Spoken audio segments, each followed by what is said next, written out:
Hi guys, so I'm on my way home from Vegas right now.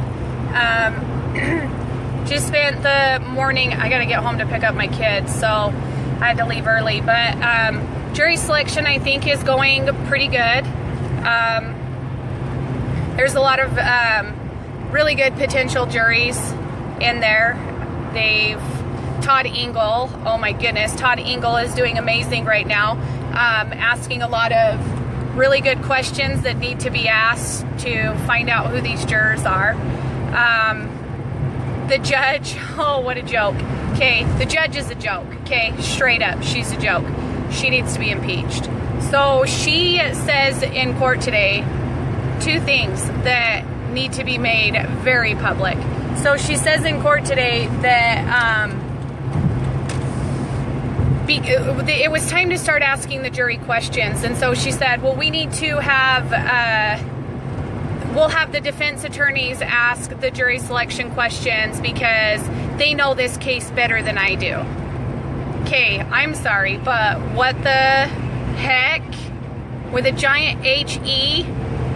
Anyways, this lady has been ruling on these motions for an entire year, keeping our men detained for a year because allegedly she knew the case and she was the one that was fit to make these decisions to keep our men locked away.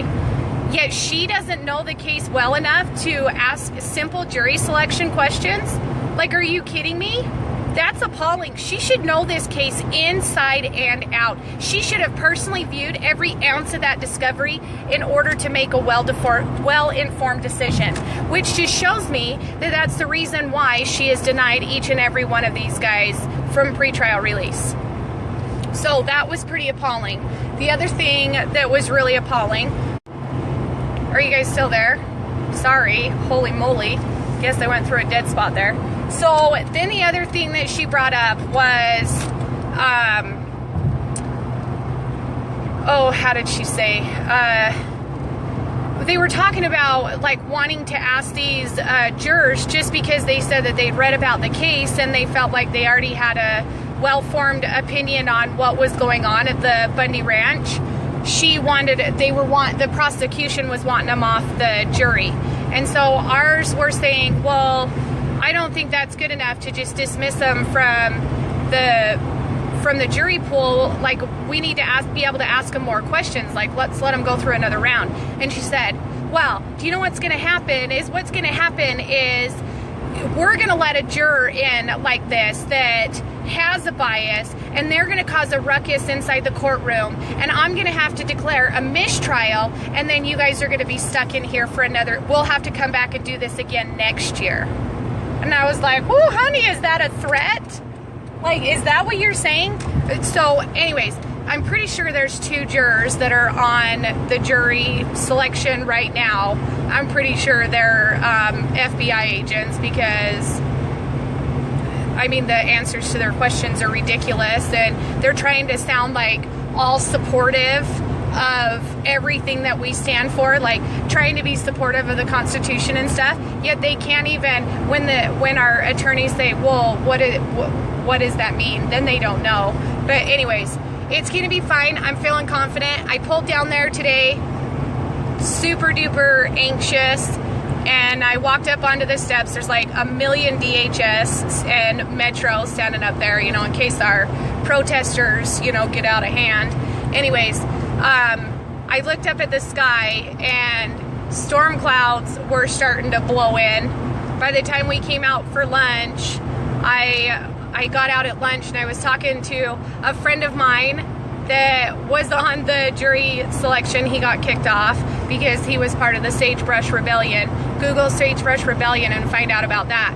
Anyways, so they kicked him off the jury instantly because he stood for the same things that we stand for, land rights, anyways, and ranchers' rights.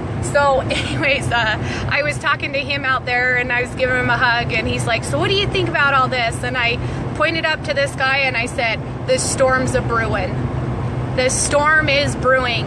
These prosecutors are angry, they're furious, they're flustered. They can't think.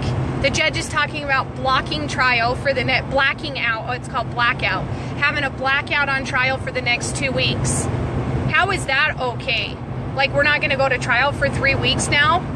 We've been waiting on this day for a year. They have no right to block us from starting these proceedings. But the reason why they are is the prosecution's got nothing. You hear me, Chad Simpkins with the FBI, listening, because I know you follow me? You got nothing. Our men are not going to be locked up. They're not going to be detained because they're not guilty. They're not guilty of any crime. The guilty ones in this are you. So when you take the stand, be sure that I will be testifying against you for the abuses and the verbal abuse and the emotional abuse that you inflicted on me and my family at the beginning of Mel's incarceration. We know who the criminals are here, and it was not us. It is an overreaching government that needs to be stopped. This judge needs to be impeached. These lies need to be exposed, and the corruption needs to stop. So keep praying. The prayers are working. We're getting these guys all, they're getting all nervous and scrambled, with their words. And that's what happens when you tell the truth. We walked in there with our integrity, and we're going to walk out with our integrity. And we're going to walk out as not guilty men.